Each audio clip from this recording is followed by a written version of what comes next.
ہر شخص کا جو زندہ ہے اس دنیا میں اس پر کسی نہ کسی کا کوئی حق ہے، اور آف کورس اس کا بھی کسی دوسرے پر حق ہے۔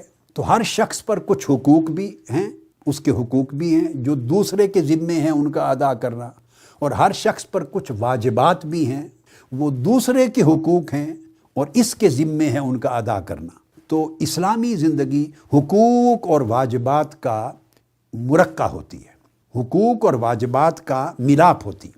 اسلامی زندگی، Islamic culture, Islamic behaviour, Islamic life, Islamic morality, اسلامی روحانیت، اسلام کا سلوک کبھی مکمل نہیں ہوتا ایک چیز کے ساتھ کہ just demand of rights who. Balance ہوتا ہے رائٹس میں اور اوبلیگیشنز میں، حقوق اور واجبات میں۔ اب ادب کی بات کر رہے تھے تو آپ کے اوپر دوسروں کے حقوق ہیں، ان کی سمت سے دیکھیں تو ان کے حقوق ہیں، آپ کے اوپر وہ واجبات ہیں۔ آپ نے ان کو پورا کرنا ہے، ادا کرنا ہے، ان کو نبھانا ہے۔ اب جو بات میں سمجھانا چاہتا ہوں جس طریقے سے، وہ یوں سمجھیں آپ کہ جس کا بھی، خواہ وہ اللہ کی ذات ہے، اللہ کے رسول کی ذات ہے، خواہ وہ صحابہ کرام اور اہل بیت اطہار ہیں، تابعین، اتباع التابعین ہیں، سلف صالحین ہیں، اولیاء ہیں، ائمہ مجتہدین ہیں، بزرگان دین ہیں، آپ کے والدین ہیں، آپ کے بھائی بہن ہیں، اعزاء اقارب ہیں، بڑے ہیں، چھوٹے ہیں، اولاد ہے، پڑوسی ہیں، دوست ہیں، احباب ہیں، دشمن ہیں، قریبی ہیں، بعیدی ہیں، سوسائٹی کے لوگ ہیں، آپ سے طاقتور ہیں، کمزور ہیں، امیر ہیں، غریب ہیں، حاکم ہیں، محکوم ہیں۔ جس رشتے میں بھی بندہ کسی دوسرے کے ساتھ، خالق سے لے کے مخلوق تک جڑا ہوا ہے، جس کسی کے ساتھ، تو وہ جڑنے کا مطلب ہے کہ حقوق اور واجبات کا رشتہ ہے آپس میں۔ کچھ رائٹس ہیں، کچھ اوبلیگیشنز ہیں، کچھ آپ کو ملیں گے، دوسرا آپ کے لیے ادا کرے گا، کچھ آپ دیں گے، آپ کسی کے لیے ادا کریں گے۔ ادب کہاں ٹھہرتا ہے؟ ادب یہ ہے اس کی جگہ جس کسی کا بھی آپ پر حق ہے، کوئی حق ہے۔ اللہ کی ذات ہے تو آپ اس کے بندے ہیں تو اس کے حقوق ہیں۔ آپ اللہ کے رسول صلی اللہ علیہ وسلم، آپ امتی ہیں تو ان کے آپ پر حقوق ہیں، یہ اور آپ کی طرف سے وہ واجبات ہیں۔ مخلوق کے مخلوق پر حقوق ہیں اور آپ ادا کرنے والے ہیں، سو واجبات ہیں۔ جس کا بھی آپ پر کوئی حق ہے، اگر اس حق کو آپ سمجھ لیں، جان لیں، اس کا ادراک آپ کو ہو جائے، سمجھ آ جائے، مان لیں اور اس کی معرفت ہو جائے، تو اس کو علم کہتے ہیں۔ دوسرے کے حق کو اور اپنے واجب کو، حق اور واجب ایک ہی چیز ہے ایکچولی، اگر دیکھیں تو وہی ایک عمل ہے۔ دوسرے کی سمت سے دیکھیں تو وہ حق ہے، اور آپ کی ادائیگی کی سمت سے دیکھیں تو وہ واجب ہے۔ یہ اسلامک کلچر اور ان اسلامک کلچر میں یہ فرق ہے۔ دوسرے کلچر میں لوگ صرف ڈیمانڈ آف رائٹس کرتے ہیں، رائٹس کی بات کرتے ہیں، واجبات کی، اوبلیگیشنز کی بات نہیں کرتے۔ جب آدمی صرف رائٹس کی بات کرتا ہے تو اس سے حرص پیدا ہوتا ہے، لالچ پیدا ہوتی ہے، خود غرضی پیدا ہوتی ہے، بندہ اپنے مفاد کا سوچتا ہے۔ میں، I and me, I and me, we and us, وہ سارا کلچر آئی اینڈ می، میرا، میں، میرا، میں، اس پر استوار ہوتا ہے۔ اس سے خود غرضی آتی ہے، نفس پرستی آتی ہے، بندے کے اندر اسلامک مورلز ڈیولپ نہیں ہوتے۔ اور اگر واجبات ہوں کہ کہیں کہ صرف ادا کریں، ادا کریں، اسلام یہ تصور دیتا ہے، پرفارمنس آف ڈیوٹی کا تصور دیتا ہے۔ جب ہر شخص جو اس کے ذمہ واجب ہے، ہر شخص اگر وہ اپنا واجب ادا کرے تو خود بخود ہر ایک کا حق اس کو مل جاتا ہے، ڈیمانڈ آف رائٹس کی ضرورت نہیں رہتی۔ جب ہر شخص اپنا واجب ادا کر رہا ہو، اپنی ڈیوٹی پرفارم کر رہا ہو، ہر شخص، every body is performing his obligation، every single person of the society is performing his own duty, his own obligation, whatever is incumbent on him. If he is fulfilling that, so everybody's right is being fulfilled. ہر شخص کا حق از خود پورا ہو رہا ہے، تو پھر کوئی نیڈ نہیں، ضرورت نہیں کسی شخص کو اپنے حق کی ڈیمانڈ کرنے کی۔ یہ ہے اسلام کا فلسفہ معاشرت اور فلسفہ زندگی۔ اگر صحیح شکل میں اسلامی اقدار موجود ہوں تو ہم پلٹ آتے ہیں اسی بات پر۔ میں عرض یہ کر رہا تھا کہ کس کس کے کیا کیا حق آپ کے ذمے ہیں اور آپ نے ادا کرنے۔ اگر اس کی معرفت ہو جائے اور آپ کو اس کا نالج مل جائے اور سمجھ آ جائے تو اس کو علم کہتے ہیں۔ یہاں تک کلیئر ہو گیا۔ اب جب معرفت ہو گئی اور آپ نے مان لیا کہ فلاں کا حق ہے مجھ پر اور جو میرے ذمہ واجب ہے ادا کرنا، تو اس کو ادا کرنا یعنی اس کی ادائیگی، اس کو عمل کہتے ہیں۔ اللہ کا حق ہے، اللہ کے رسول کا ادا کریں گے تو یہ عبادات میں آ جائیں گے۔ مخلوق کا حق ہے، ہیومن بینگز کا، وہ ادا کریں گے تو یہ معاملات میں آ جائیں گے۔ سمپل سی بات ہے۔ تو جب اس حق کو سمجھنے کے بعد آپ اس کی ادائیگی کرتے ہیں تو حق کی یا اپنے واجب کی، دوسرے کے حق کی اور اپنے واجب کی ادائیگی کو عمل کہتے ہیں۔ اب آگے آ جائے ادب کہاں کھڑا ہے۔ وہ جو عمل کرتے ہیں آپ، یعنی حق کی یا واجب کی ادائیگی کرتے ہیں، اس ادائیگی کی خوبصورت اور عمدہ طریقے سے اور اعلیٰ سلیقے سے ادائیگی، اس کو ادب کہتے ہیں۔ ادا تو کرنا ہے آپ نے، آپ کے ذمہ واجب ہے، ادا نہیں کریں گے تو گنہگار ہوں گے۔ جب آپ واجب ادا نہیں کریں گے تو گنہگار ہوں گے، اور اس گنہگار ہونے کے مرتبے ہیں، درجے ہیں، کہیں کفر ہوگا، کہیں فسق و فجور ہوگا، کہیں گناہ کبیرہ ہوگا، صغیرہ ہوگا، یہ درجے ہیں۔ تو آپ نے ادا کرنا ہی کرنا ہے، آپ کے ذمہ فرض اور واجب ہے۔ مگر وہ جو ادائیگی ہے، اگر وہ ادائیگی کا طریقہ خوبصورت ہو، ادائیگی کا سلیقہ خوبصورت ہو، اس میں عمدگی اور حسن اور نفاست آ جائے، بیوٹی آ جائے اس ادائیگی کے طریقے میں، the way you are performing it، وہ خوبصورت ہو جائے تو اس کو ادب کہتے ہیں۔ تو حسن ادائیگی کو ادب کہتے ہیں۔ یہ آپ سمجھ گئے بات کو۔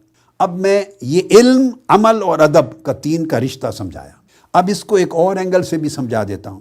علم اگر صحیح ہو جائے تو تصور سنور جاتا ہے، اس سے کنسیپٹ ٹھیک ہو جاتے ہیں، عقیدہ ٹھیک ہو جاتا ہے، کنسیپٹ ٹھیک ہو جاتے ہیں۔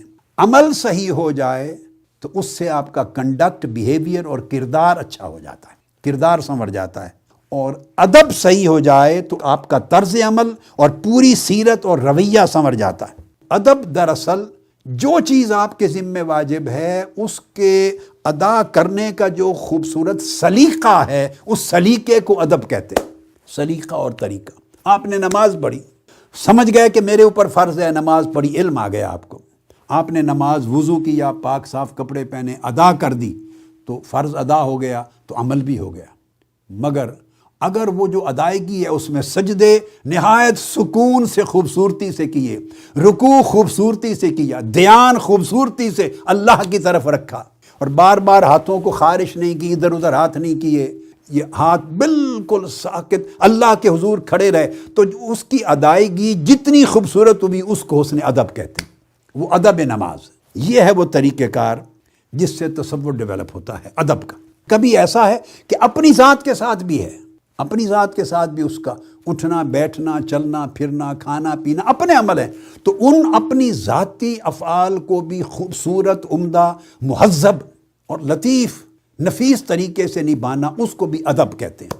یعنی ہر سمت آپ کے رویے میں خوبصورتی آ جائے، نفاست آ جائے، لطافت آ جائے، تو وہ سارا ادب ہے۔ جب آپ بڑے کے ساتھ تعلق نبھاتے ہیں تو بڑے کی عظمت کو آپ پہلے مانتے ہیں۔ میں نے آپ کو 3 مرتبے بتا دیے نا، علم، عمل اور ادب، ہمیشہ ان کو جوڑیں، ہمیشہ ان کو اکٹھا جوڑے رکھیں، تب جا کے چیز کامل ہوگی۔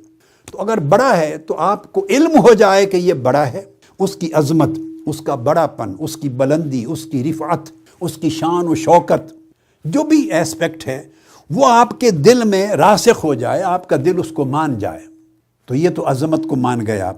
اب جب آپ مان گئے کہ یہ بڑا ہے، اس کی عظمت ہے، تو پھر اس کی تکریم کریں گے، عزت کا رویہ رکھیں گے، اس کے لیے رسپیکٹفل بیہیویئر ہوگا، احترام ہوگا۔ وہ جو احترام بجا لائیں گے وہ تعظیم ہے، وہ تعظیم ہے۔ یعنی اس کی عظمت کو مان کر جو عمل بجا لائیں گے وہ تعظیم ہے، مگر اس تعظیم کو احسن طریقے سے انجام دینا یہ ادب ہے۔ تعظیم اور ادب میں فرق ہے۔ ادب بڑا کمپریہنسو لفظ ہے، تعظیم صرف بڑے کے لیے ہوتی ہے، ادب چھوٹے کے لیے بھی ہے۔ بڑے کے لیے تعظیم ہوگی، اور بڑے کے لیے تعظیم کو خوبصورتی سے انجام دینا ادب ہے۔ چھوٹے کے لیے تعظیم نہیں، شفقت ہے۔ بڑے کے لیے توقیر ہے، تکریم ہے، چھوٹے کے لیے شفقت ہے، رحمت ہے، محبت ہے۔ تو جس کے ساتھ شفقت کا رشتہ، اس کو خوبصورتی سے انجام دینا وہ ادب ہے۔ اس طرح آپ انسانوں سے لے کے حیوانوں تک ہر ایک پر اس کا اطلاق کرتے چلے جائیں۔ یہ وہ بنیادی تصور ہے جس سے ادب جنم لیتا ہے۔ اسی تصور کو میں تھوڑا اور پہلے بھی بیان کر لوں۔ جب ہم اس چیز کو لیتے ہیں تو ادب گویا چونکہ ایک مکمل طرز عمل آ گیا، تو اللہ کا ادب ہے، رسول کا ادب ہے، صحابہ کرام، اہل بیت اطہار کا ادب ہے، تمام اکابر سلف صالحین، اولیاء، بزرگان دین کا ادب ہے۔ مگر آپ ادب کے تصور کو دیکھتے آئیے، پھر کعبہ کا ادب ہے، کعبہ کا ادب ہم حدیث میں آگے چل کے لے لیں گے، مگر یہ مختصراً بتا دوں، صحیح بخاری میں حدیث آ جائے گی۔ کعبہ کی طرف منہ کر کے آپ جب غسل خانے یا واش روم میں جاتے ہیں تو کعبے کی طرف چہرہ کر کے بیٹھنا بھی منع ہے اور پشت کرنا بھی منع ہے، حالانکہ آپ 5000 میل دور بیٹھے ہیں۔ یہ کعبے کا ادب ہے، کعبہ سامنے نظر نہیں آ رہا۔ ادب ایک ایسی چیز ہے جو حسیات سے اور محسوسات سے اوپر چلا جاتا ہے۔ جو چیز سنائی نہیں دے رہی، دکھائی نہیں دے رہی، آپ کے سامنے فزیکلی نہیں ہے، تو ادب چونکہ اس کی جگہ دل ہے، جہاں تعظیم کرنی ہے، اور اگر چھوٹے پہ شفقت و محبت کرنی ہے تو شفقت و محبت کی جگہ بھی دل ہے۔ تو ادب احساسات سے جنم لیتا ہے، فل کرتا ہے تعظیم کو یا شفقت کو یا تعلقات کو یا صداقت کو یا رفاقت کے حقوق کو فل کرتا ہے، مگر جب تک اس کا احساس، اس کا ایک لطیف احساس، پیشن، اس کی فیلنگ جب تک دل میں نہ ہو، اس وقت تک وہ ادب نہیں بنتا، کیونکہ اس نے رویے میں ڈھلنا ہے، اندر جو ہوگا وہی رویے میں ڈھلے گا۔ تو کعبے کا ادب ہے، نماز کا ادب ہے، کعبے کی طرف منہ کر کے تھوکنا جائز نہیں، دائیں بائیں تھوکے، یعنی واش روم میں نہ اس طرف منہ کر کے بیٹھنا، پشت کر کے بیٹھنا، یہ کعبے کا ادب ہے۔ نماز کا ادب کہ آپ نماز اللہ کی پڑھ رہے ہیں، آگے سے کوئی نہ گزرے۔ اب آپ سوچیں اگر کوئی 10 بار بھی آگے سے گزر جائے تو آپ کی نماز کو کیا فرق پڑتا ہے؟ نماز تو نہیں ٹوٹ سکتی، نماز تو آپ کے اور آپ کے مولا کے درمیان ایک تعلق ہے جو آپ ادا کر رہے ہیں۔ سامنے سے آدمی گزرا ہے تو نماز میں منع ہے۔ کرسی یا کوئی دیوار یا کوئی چیز حائل ہو سترا تو پھر گزر سکتے ہیں۔ وہ کیا؟ وہ نماز جو عبادت ہے اللہ کی، اس عمل کا ادب ہے، قرآن کا ادب ہے۔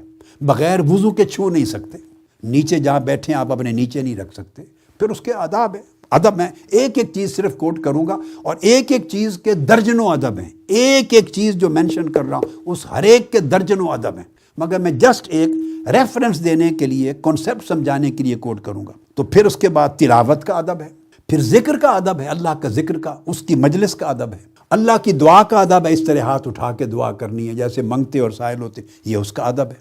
کھانے کا ادب ہے، پہلے ہاتھ دھونا، کس طرح بیٹھنا، کھانا، اس کے بیٹھنے کا ادب ہے۔